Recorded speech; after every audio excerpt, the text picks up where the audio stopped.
저와 여러분에게 주시는 말씀은 민수기 15장 22절로 31절 말씀으로 부지 중에 로또 맞은 사람들이란 제목으로 하나님의 말씀을 선포하겠습니다. 우리 제목을 한번 큰 소리로 읽어볼까요? 시작. 부지 중에 로또 맞은 사람들. 제가 이 제목을 정하고 속이로 웃었습니다. 무슨 얘기를 하려고 부지 중에 로또 맞은 사람들의 제목을 썼을까? 제가 그 제목이나 또 하나님의 말씀이나 가급적이면 세상의 용어를 쓰지 않고, 그리고 세상적인 예화를 가급적이면 자제를 합니다. 그런데 오늘 좀 특별하게 그런 그 마음을 주셨어요. 부지 중에 로또 맞은 사람들. 참 거기에 또 오늘 부지 중이라고 하는 이 단어가 핵심의 단어인데, 여러분들이 성경을 읽으면서 금방 눈치를 챘을 겁니다. 부지 중에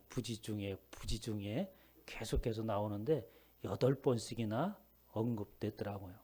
그래서 주님께서 우리에게 무슨 말씀을 하시려고 하는가 하는 기대를 가지고 주의 말씀을 들으시기를 주님의 이름으로 축원합니다. 지난 시간에는 이스라엘 백성들이 그 가나안을 목전에 두고 하나님의 명령을 의심하고 하나님께서 주신 말씀을 믿지를 아니하고 우리가 알고 있는 상식과 우리가 경험했던 세상 지식에 입각하여서 그들이 가나안 땅을 들어가는 것에 대한 제안을 합니다. 그 제안이 무엇이겠어요? 우리가 가나안 땅을 가서 점령하려면, 그래, 하나님께서 말씀하시기를 그 가나안 땅을 점령하라고 말씀하시는데 이제 우리가 지혜를 모아보자. 그러면 어떻게 점령할 수가 있겠는가? 우리가 제대로 경험하고 우리가 상식대로 어느 것을 점령해 나가려면 그 적을 제대로 알아야 되지 않겠느냐? 적을 알아야 이길 수 있지, 적을 알지 못하고 어떻게 전쟁에서 승리할 수 있겠느냐? 이스라엘 백성들의 모든 백성들이 이구동성으로 그렇게 얘기합니다. 겉으로 보기에는 좋은 것 같으나 그 속에는 하나님의 말씀에 대한 불신이 그 속에 있었던 거예요. 하나님께서 그렇게 말씀을 하시는데 도대체 상식적이지 않다, 우리가 믿을 수가 없다라는 마음이 그들 마음속에 사로잡고 있었음을 알 수 있었습니다. 아니나 다를까 과연 그곳에 가보니까 그래, 하나님이 말씀하신 대로 젖과 꿀이 흐르는 것은 정말 틀림이 없더라. 그러나 상황을 정확하게 파악해야 되지 않겠는가? 그곳에 있는 사람들은 우리와 다르더라. 거대하고 네피림의 후손들이 있고 성들은 아주 그 요새화되어져서 우리가 가고자 하는 길목을 견고하게 지키고 있으니 도저히 그들을 이길 수 있는 방법이 없더라. 그리고 그것은 아주 비옥한 토지여서 각 나라마다 그것을 어떻게 하면 그것을 차지할까 호시탐탐 노리는 것으로서 거주민을 삼키는 것이었음에 틀림이 없더라. 그런데 그들과 우리 비교해 보니까 우리는 너무나도 보잘것없는 마치 메뚜기와 같더라. 도대체 목축업을 하던 우리들, 그리고 애굽에서 나올 때에 그저 어떤 무엇을 가져왔겠습니까? 변변찮은 무기 하나 가지고 있지 않았어요. 그럼 무엇을 먹을 건 양식으로 물로 가득 채워왔지만 어떻습니까? 며칠 못 가서 떨어질 그것밖에 가질 수 없는 상황 가운데서 이제 엄청난 장벽에 부딪혔다. 도대체 어찌하여서 이스라엘 백성들이 하나님을 향하여서 모세를 향하여서 원망하지요? 어찌하여 여호와가 우리를 그 땅으로 인도하여 칼에 쓰러지게 하는가? 어찌하여 여호와가 우리를 쓰러지게 하는가? 우리 믿음의 삶을 통하여서 살아갈 때 나타나는 현상 속에서 우리가 쉽게 넘어질 수 있는 부분입니다. 하나님을 만나고 예수 그리스도 안에 살면 좋은 일들만 벌어져야 될 터인데 우리가 살아가는 세상은 그렇지 않지 않습니까? 오히려 하나님을 믿지 전보다도 더 큰 일들이 우리 앞에 발생한다고 한다면 도대체 어째서 이런 일이 일어나게 하십니까? 하나님 두려워하지 말라, 염려하지 말라고 그렇게 말씀하셨는데 도대체 신빙성이 없네요 라고 말할 수 있는 그런 상황인 거죠.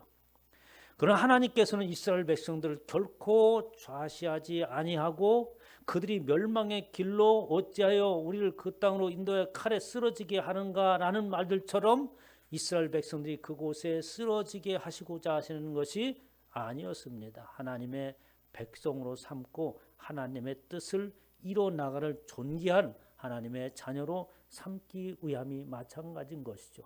모든 사람들이 그렇게 어찌하여 우리가 여기서 쓰러지게 하는가라고 하면서 사람들이 아우성치고 모세도 더 이상 감당할 수 없는 그런 지경에 이르렀을 때에 믿음의 두 사람이 나타나지요. 갈렙과 여호수아라고 하는 사람입니다.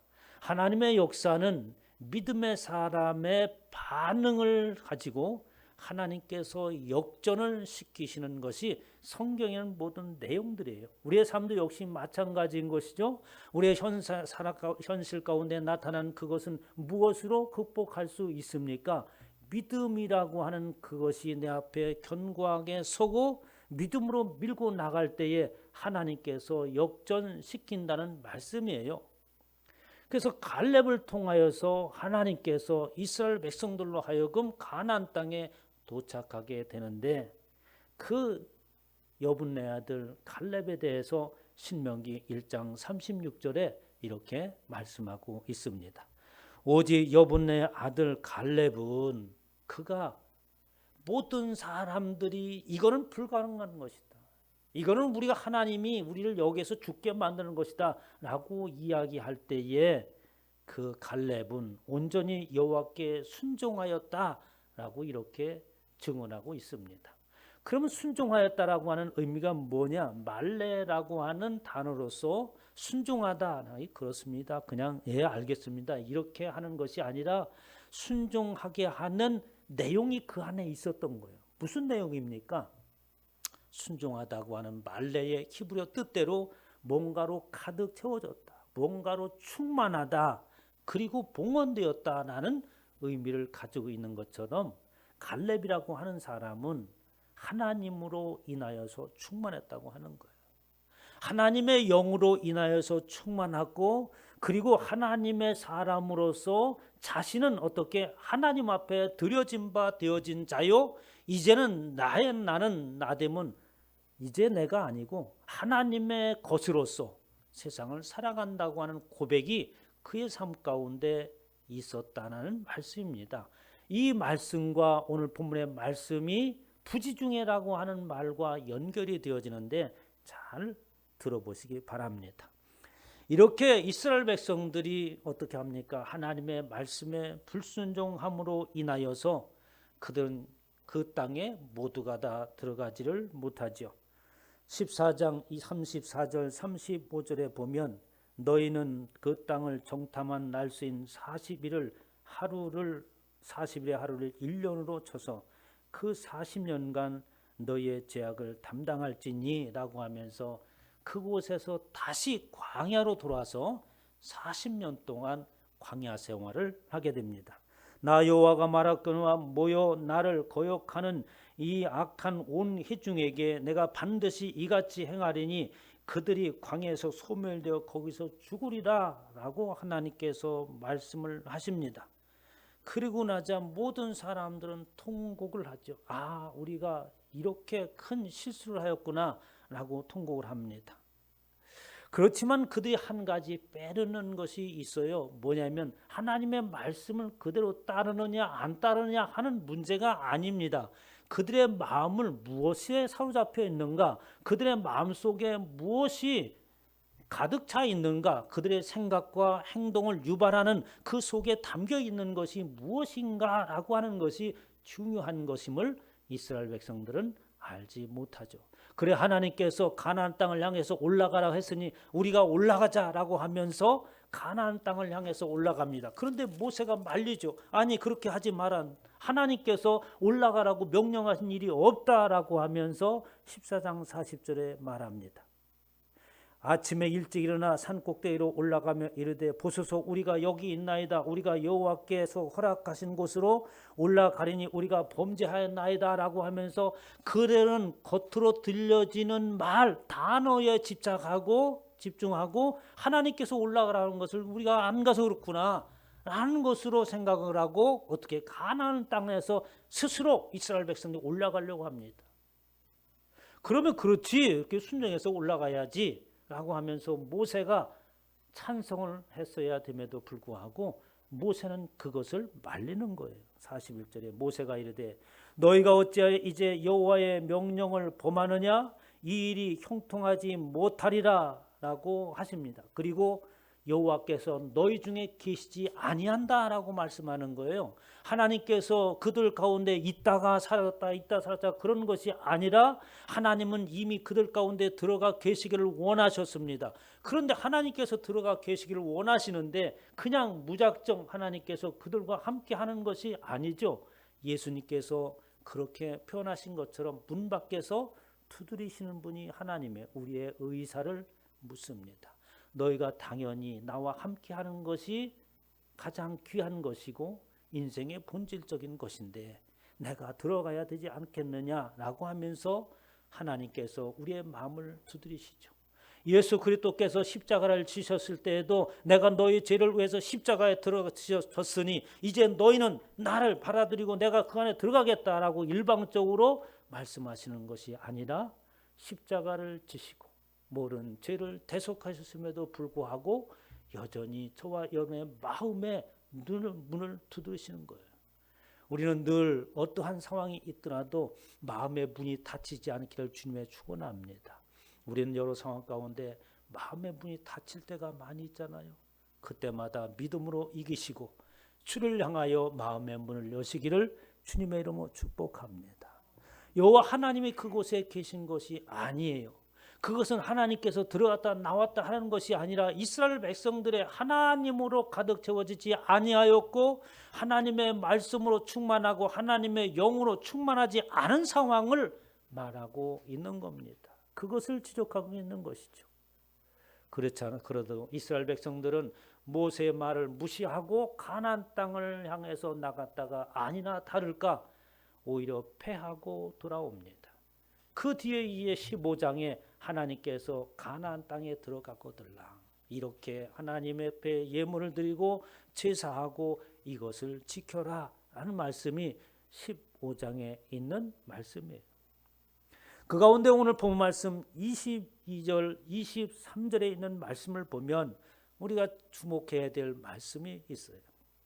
너희가 그릇 범죄하여 여호와가 모세에게 말씀하신 이 모든 명령을 지키지 못하되 라고 말하면서 그 여호와께서 모세를 통하여 너에게 명령한 모든 것을 여호와께서 명령한 날 이후부터 너희 대대로 지키지 못하였음에 라고 이렇게 말합니다. 그것은 뭐냐면 너 이스라엘 백성들은 본질적으로 본래부터 이 명령을 지키지 못하는 상황 가운데 있다는 것을 언급하고 있는 거예요. 모든 명령을 너희는 지키지 못하되 그것도 너희들만 지키지 못하는 것이 아니라 이후부터 너희 대대의 그 명령을 하나님의 명령을 지키지 못할 것이다 라는 겁니다. 왜 그렇습니까? 본질적으로 아담 이후로부터 모든 사람들은 죄성이 그 안에 가득 차 있기 때문에 하나님으로 인하여서 가득 찬 것이 아니라 사단의 지식으로서 가득 찼고 그 죄성으로 인해서 가득 찼기 때문에 우리의 생각과 행동하는 모든 것들은 어떻게 자연스럽게 그 범죄함으로 악한 행동과 생각으로 나타난다고 하는 겁니다. 로마서 3장 10절에 그렇게 말씀하시죠. 기록된 바 의인은 없나니 하나도 없으며 라고 말씀하고 있습니다. 그러므로 그 하나님의 말씀을 주신 것은 율법을 통하여서 우리의 죄를 깨닫게 함이지 그 율법에 매여 살고 그 율법을 지키라고 전전긍긍하며 살라고 말씀하신 것이 아니라 나는 본래부터 하나님의 말씀을 지킬 수 없는 존재였구나. 내 속에는 하나님이 아니라 악한 생각들과 사상들과 그 악함이 나를 사로잡고 있었기 때문에 이것에서 내 자신이 나오지 아니하곤 결단코 나는 하나님의 말씀을 지킬 수 없는 자구나 라는 생각을 깨닫게 하기 위함인 거예요. 그래서 우리는 어떻습니까? 예수 그리스도를 만나야 되는 것은 내가 스스로 나를 구원할 수 없는 형편과 처지에 놓였기 때문에 그래요. 여러분이 어떤 노력으로 세상에는 어떤 지식과 그 어느 철학자나 훌륭한 성인에 의하여서 여러분의 인생의 구원의 문제가 해결된다고 한다면 예수님께서 굳이 이 땅에 오셔서 십자가를 지실 이유가 없겠지요. 이렇게 모든 사람들은 하나님의 절대적인 은혜가 없이는 그 죄에서 떠날 수 없다라고 하는 것을 언급하고 있는 것입니다. 그러면서 이제 본문 말씀 24절부터 계속해서 부지 중에 라고 하면서 8번씩이나 언급을 합니다. 그러면 이 부지 중에라고 하는 말이 무슨 말이에요, 여러분? 부지 중에 나 자신도 모르게 너희가 죄를 범했는데 내가 이것만은 용서해 준다. 뭐를? 내가 잘못해서 이 고의적으로 한 게 아니라 실수를 통하여서 이 사람을 상하게 했다든가. 집에 있는 소가 갑자기 뛰쳐나가서 사람을 뒤로받아가지고 가슴에 갈비뼈가 부러지게 했다든가. 권사님 옛날에 소 키워 아시는지 모르겠지만 이 소가 뒤로받는 성질이 있잖아요. 그래서 소같이 사람들을 뒤로받은 성격까지는 골치 아픕니다. 끄떡만은 막 뒤로받으려고 하니까. 소는 잘 뒤로받아. 무서운 사람한테는 안 했는데. 네. 그래요? 깔보는 사람한테만 뒤로받아. 그러니까 소가 성격이 안 좋아요. 이렇게 소같이 사람들은 뒤로받기도 하는데. 그런 일로 인해서 어떤 일들이 벌어 남한테 상해를 입히고 사람을 죽인 일이 발생한다 한다면 실수로 부지 중에 내가 어찌하든 상황 가운데 죄를 범하였거든. 내가 그것을 용서해 주겠다. 라고 우리는 이 말씀을 이해하잖아요. 그러나 이 부지 중에란 말은 앞서서 계속해서 제가 설명하고 있는 것입니다. 이 부지 중이라고 하는 것은 뭐냐면 나 자신도 모르게 나타나는 습관적인 행동이야. 나 자신도 모르게 나타나는 습관적인 언어요. 말의 행위예요. 그렇잖아요.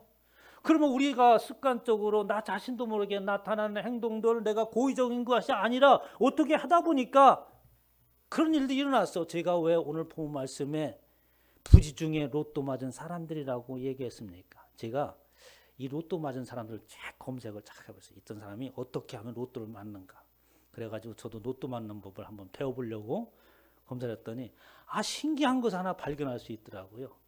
내가 로또에 1등 당첨되기 위하여서 몇 년 동안 연구를 하고 그리고 그 확률을 따져서 어느 때 몇 시에 어느 곳에 가면은 로또 당첨 1등이 될 것이라고는 확신과 계산과 계획을 가지고 복권을 산 사람이 아무도 없더라니까. 이 복권 맞은 사람들은 어떻게 하다 보니까 1등이 맞은 거야. 요즘에는 복권 맞은 사람이 TV에 출연하기도 하더라고. 어떻게 해서 복권을 맞았습니까? 그리고 복권 맞은 그 뒤에는 어떻게 삶이 달라졌습니까? 라는 인터뷰가 아주 재미있어요. 어떤 사람이 얘기하는데 제가 1등 복권을 맞은 거는 친구들하고 회식을 하다 가다가 옆에 친구가 복권 가게에 있네? 한 장 사야겠다. 그래서 너 하나 사봐. 그래가지고 5,000원 주고 한 장을 샀대요. 근데 그게 복권을 맞은 거야. 1등에. 20억이 생긴 거죠. 그러니까 이 복권 맞은 사람들 대부분 보면은 우연치 않게 어떻게 보면 실수로 어떻게 해서 그냥 산 것이 대부분이 다 복권을 맞더라고. 그러니까 복권을 사시려면 갑자기 하나 사볼까 이렇게 사면은 우리 권사님 1등 맞을 확률이 높아요. 이렇게 복권 맞은 것이 그것처럼 뭡니까? 나 자신도 모르게 그냥 반응하는 행동이요. 이게 부지중해라고 하는 의미가 가지고 있는 히브리의 원어적인 의미입니다. 그러면 그렇게 부지중해 나 자신도 모르게 튀어나오는 언어, 나 자신도 모르게 행동하는 그것들은 왜 그렇게 합니까? 그거는 괜히 그렇게 하는 게 아니라 여러분 속에 우리 안에 있는 이미 생각들과 사상들이 내 안에 있는 것에 의하여서 자연스럽게 말하는 거예요. 여러분들이 가지고 있는 지식에 따라서 말이 되어지는 거잖아요. 왜 저 사람이 무식하다고 얘기하니까 말소리 듣고 왜? 그 안에 들어있는 지식에 따라서 말을 하기 때문에 유식한 사람, 무식한 사람이라고 우리가 알을 수 있는 거예요. 그 안에 지식이 있는 사람, 없는 사람, 이걸 표현하는 거잖아요. 그 안에 뭐가 지식이 없다 말을 행동과 말하는 것에 따라서 틀려요. 이렇게 부지중이라고 하는 것은 뭡니까? 너희가 지금까지 앞에서 얘기했던 것처럼 왜 22절, 23절에 그런 얘기하는 거야? 너희는 원래부터 어떻게 명령을 지키지 못한다. 그리고 그 이후부터 모든 대대 후손에 이르기까지 그 명령을 지키지 못한다. 왜냐 하니까 너희 속에 이미 자리 잡고 있는 것은 나의 생각이 아닌 하나님의 생각과 하나님의 뜻이 아닌 다른 것에 사로잡혀 있기 때문에 너희는 자신도 모르게 그렇게 범죄를 한다는 거예요. 그러니까 이것은 실수한 사람을 용서했다는 것이 아니고 모든 사람들을 어떻게 그렇게 취급을 하면서 모든 사람들을 그렇게 인정을 하여서 어떻게 예수 그리스도를 믿기만 하면 내가 모든 죄를 덮고 사하여 주겠다라고 하는 하나님의 은혜의 말씀이 되는 거죠. 이렇게 부지중이라고 하는 것은 우리가 가지고 있는 생각 속에서 나타나는 현상을 말하고 있는 것입니다. 그런데 이 부지중이라는 말이 이제 예수 그리스도를 만나고 나서부터 새로운 부지중에 일어나는 행동들이 우리 가운데 드러나게 되어 있습니다. 어떻게? 예수 그리스도를 만나면 내 안에 있는 것이 비워지고 우리 안에 예수 그리스도의 말씀이 들어오는 줄 믿으시기 바랍니다. 하나님의 말씀으로 새롭게 채워진 나는 과거의 부지중에 행했던 그 모든 행동들은 범죄하는 것이요 하나님의 싫어하시는 언어와 행동을 하였지만 이제 예수 그리스도를 만나고 나서 내 안에 어떻게 새로운 사상과 하나님의 말씀으로 가득 채워졌기 때문에 새로운 것으로서 내 안에 채워진 자예요. 이렇게 되어진 자들은 어떻게 부지중에 어떻게 말이나 행동하는 모든 것들이 어떻게 선한 것이 되어집니다. 그렇지 않겠어요? 내 속에 어떤 지식이 들어오냐에 따라서 내 말의 표현과 행동이 달라지는 것처럼 이제는 예수 그리스도가 내 안에 들고 하나님의 의의 말씀이 하나님의 공의가 내 안에 들으니까 우리의 생각과 말하는 것들은 어떻게 다르게 표현되어지고 다르게 행동하는 것이 아니겠어요? 아가서에 보면 그것을 예고하고 있습니다. 아가서 6장 10절에 아침빛같이 뚜렷하고 달같이 아름답고 해같이 맑고 깃발을 세운 군대같이 당당한 여자가 누구인가? 신부 자신을 두고 말하는 거예요. 이렇게 아름다운 자가 누구인가? 그러니까 그 아름다움이라고 하는 것도 뭡니까? 내면에 어떤 것이 있음으로 나타나는 아름다움인 거예요. 여러분, 보기 좋네, 이쁘네 라는 것하고는 전혀 다르죠. 아름다움이라고 하는 것은 생긴 모양에 따라서 아름다운 게 아니에요. 모든 사람 모르는 어린아이가 왜 아름답습니까? 왜 아이를 보면 어떻게 그 안에 천진난만하며 악이라고 하는 것은 찾아볼 수 없는 그 아름다움이 왜 있어요? 그때는 아무런 세상적인 지식이 없기 때문에 그래요. 천진난만하다는 말이 겁니다. 이렇게 술람이라고 하는 이 여인은 오직 누구를 사모하는 마음? 신랑을 사모하는 마음, 예수 그리스도를 사모하는 마음, 하나님을 사모하는 마음으로 가득 차 있는 하나님의 생각과 공의와 의로움이 가득 차 있는 이 여인은 어떻게 나같이 아름다운 자가 어디 있는가? 사람들도 그를 보고 아름답게 여기는 거지. 그러면서 이 여인이 행동을 합니다. 골짜기에 푸른 초목을 보려고. 그냥 어떻게 일상에서 있는 일이에요. 그냥 가서 들에 나가서 꽃을 보자, 산책을 하자, 뭐 이런 느낌이겠죠. 포도나무가 순이 났는가, 석류나무가 꽃이 피었는가 하려고 내가 호도 통산으로 내려갔을 때 평범한 삶 가운데 이렇게 자연을 누리면서 이렇게 사는 평범한 삶 가운데 그런 거예요. 특별하게 어떤 것을 계획하고 막 포도나무가 싹이 났는가, 왜 안 났지, 지금 며칠 있으면 열매나 이렇게 한 것이 아니라 어떻습니까? 봄이 왔으니 꽃이 필 거고 그것이 크고 자라고 피는 것을 보려고 나간 거죠. 그렇게 나갔더니 부지중에 내가 계획하고 한 것이 아니라 부지중에 나 자신도 모르게 행동으로 말로 나타나는 것이 있는데 내 마음이 나를 내 귀한 백성의 수레 가운데 이루게 하였구나. 그런데 부지중에 뜻하지 아니하게 내 백성의 수레라고 하는 것은 뭡니까? 하나님의 백성들의 수레, 그 안에 누가 있겠어요? 임금이요 왕이신 예수 그리스도를 예고하는 그분이 그 안에 있었고 내가 사모하는 그 신랑이 그 안에 있었더라. 부지 중에 누굴 만났다는 거예요? 예수 그리스도를 만났고 하나님을 만났다. 내가 기다리던 그 신랑을 만났다고 하는 것입니다. 그 안에 무엇이 있었기에? 하나님으로 가득 찼기 때문에 그런 거죠. 히브리서 13장 2절에 보면 손님 대접하기를 잊지 말라. 이로써 부지 중에 천사들을 대접한 이들이 있느니라 라고 말할 때 그들의 부지 중에는 어떤 부지 중입니까? 이미 하나님의 백성으로 가득 찬 자로서 그런 자기도 모르게 불쌍한 사람들이 오면은 어떻게 대접을 하는 거예요. 나그네를 보면 대접하고 어려운 일 당한 사람은 긍휼히 여기고 그냥 계획해서 하는 것이 아니라 자연스럽게 그렇게 하다가 천사를 만나고 주님을 만난다는 말씀이죠. 이제 진짜 로또를 만난 사람들의 이야기를 하고자 합니다.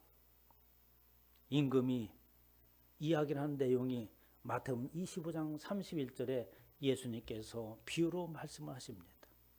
인자가 자기 영광으로 모든 천사와 함께 올 때에 자기 영광의 보좌에 앉으리니 라고 하면서 예수 그리스도께서 다시 오시고 마침내 최종적인 상황이 되어서 당신의 보좌 위에 앉을 때의 상황을 얘기합니다. 그때에 양과 염소를 구별하여서 좌편과 우편으로 주님께서 나누시겠다고 말씀을 하세요.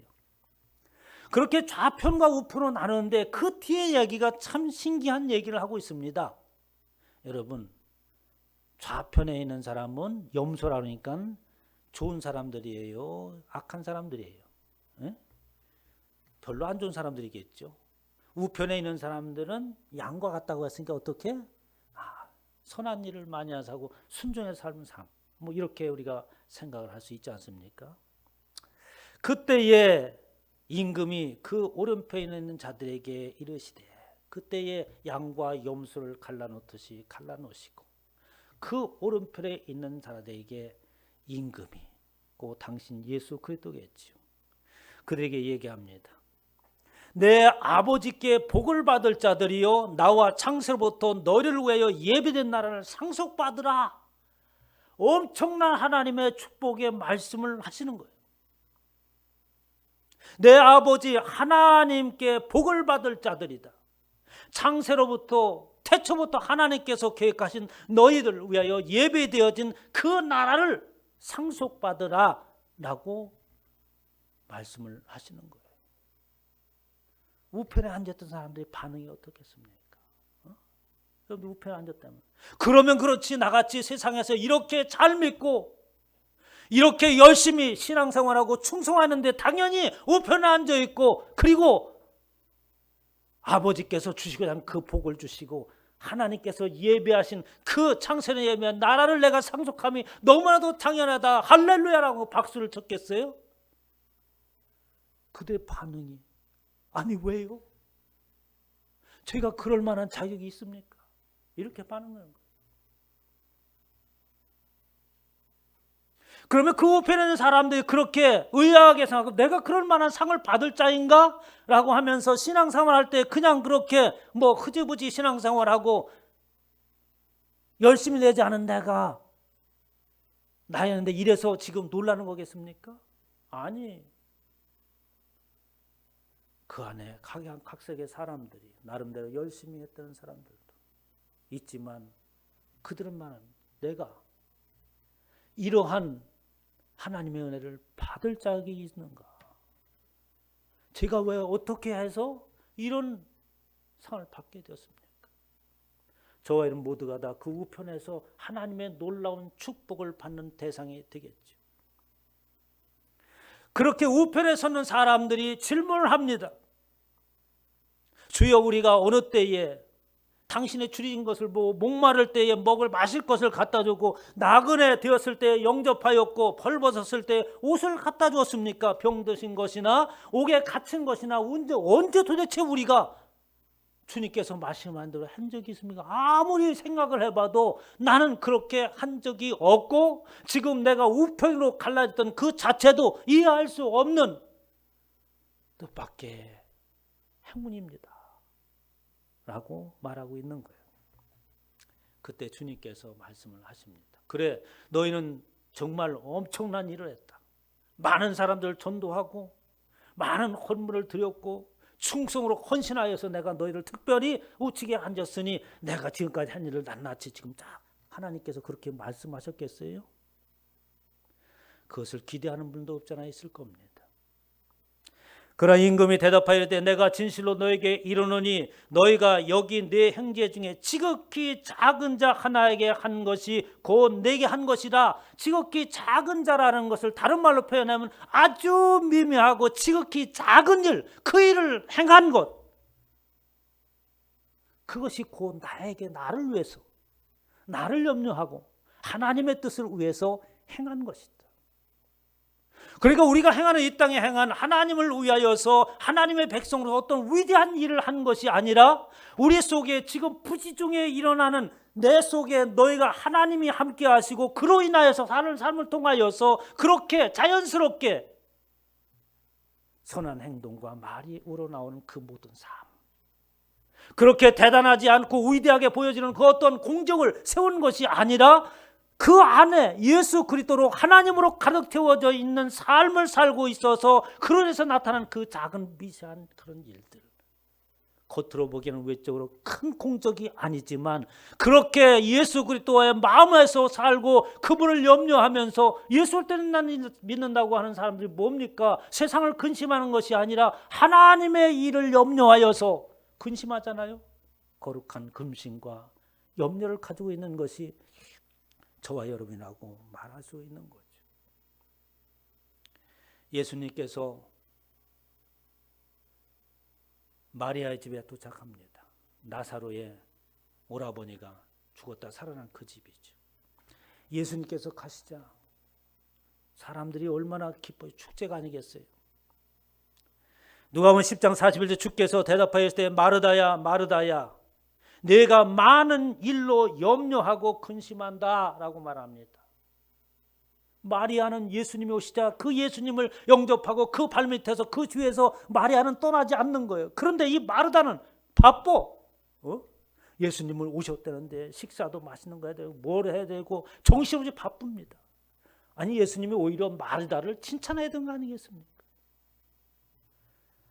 그런데 마르다가 하는 그런 행동을 보고 얘기하면 마르다야 마르다야 두 번씩 부르면서 뭐가 그렇게 염려하고 분주하고 그렇게 근심하냐. 내가 원하는 것은 나를 염려하고 내가 향하고자 하는 그 일을 염려하고 하나님의 뜻 안에 있는가 없는가 그것을 염려하는 그것으로 족하다. 그렇게 말씀하시는 도대체 무엇으로 염려하는가. 저와 여러분의 삶은 하나님의 뜻을 염려하며 사는 자일 줄 믿으시기 바랍니다.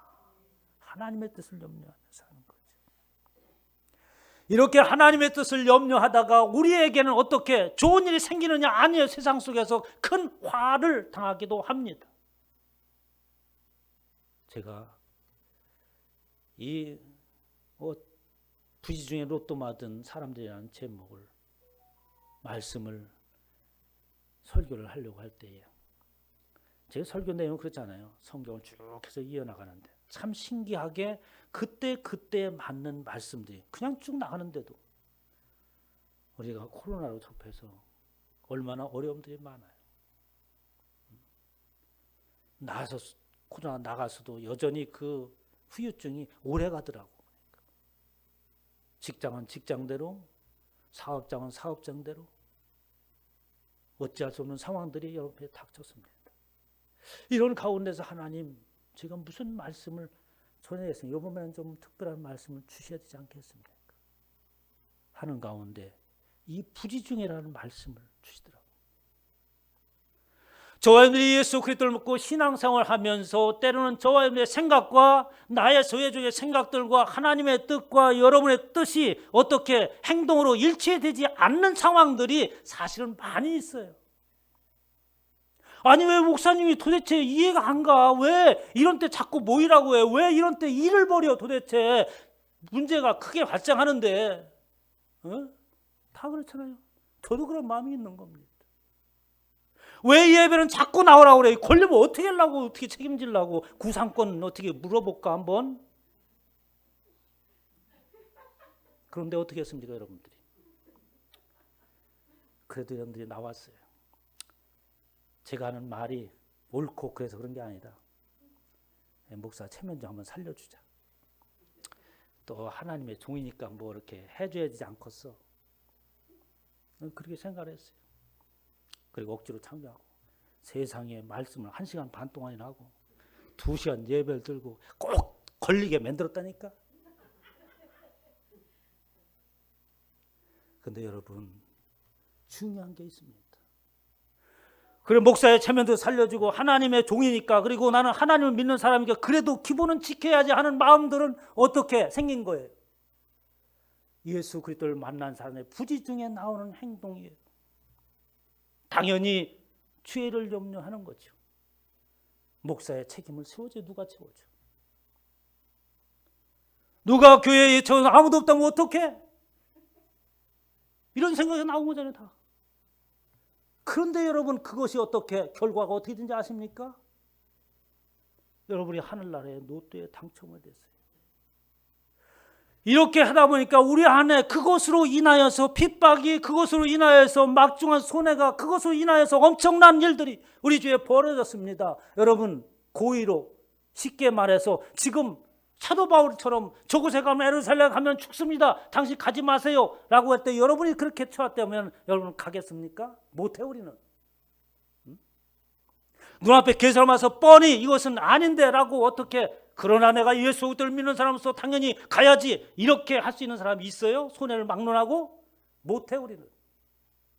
그러나 우리에게 은혜 주신 것은 부지 중에 내가 그렇게 참여를 했더니 하나님을 염려함으로 그 인해서 내게 손해가 닥쳤고, 하나님을 염려함으로 인하여서 마치 하나님이 헐벗었을 때 내가 돌아본 것처럼, 옥에 갇혔을 때 위로했던 것처럼 그렇게 되어진 결과가 여러분들 만들어졌잖아요.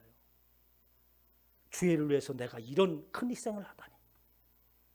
여러분 그 일을 할 수 있습니까? 여러분 부지 중에 일어난 거예요. 부지 중에 하늘나라의 로또에 당첨된 겁니다. 우리 믿음의 사람은 모든 상황들이 역전되는 줄 믿으시기 바랍니다. 오늘 부지 중에 로또 맞은 것은 하나님의 나라의 로또 맞은 것이, 하늘의 상급을 얻은 것이죠. 마태복음 10장 40절에 누구든지 제자의 이름으로 소자 중 하나에게 냉수 한 그릇 주는 자는 누구든지 소자의 예수 그리스도의 이름으로 이 소자 작은 일들의 부지 중에 행한 사람이라면 그 사람이 결단코 상을 잃지 아니하리라. 표대를 향하여 그리스도 예수 안에서 하나님의 의에서 부르신 부르심의 상을 위하여 쫓아가노라 한 그 결과가 지금 우리가 행한 행동들이에요. 이렇게 하나님은 우리를 사랑하시고 이렇게 당신을 염려한 결과를 만들고, 그리고 그것을 어떻게 견뎌내게 하시고 그것이 상급이 되게 하셨으니 저와 여러분들이 하늘나라의 하나님의 로또에 당첨될 줄 아시고 감사하고 기뻐하시기를 주님의 이름으로 축원합니다.